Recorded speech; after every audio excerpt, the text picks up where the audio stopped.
Okay, I've got the Pro90 package here. Let's get it set up. Let's start by putting the helmet together. Connect up the air inlet hose to the back of the helmet. And we'll connect the regulator cool air tube here.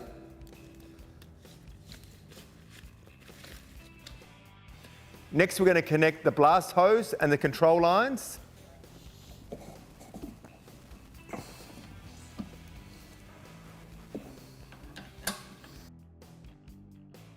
Then we're going to connect the helmet to the supply line and the filtration system.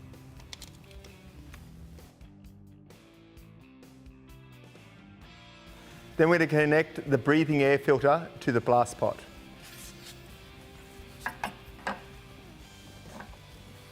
Pour the media into the top of the blast pot. Connect the supply bull hose, turn the ball valve on, and you're ready to blast.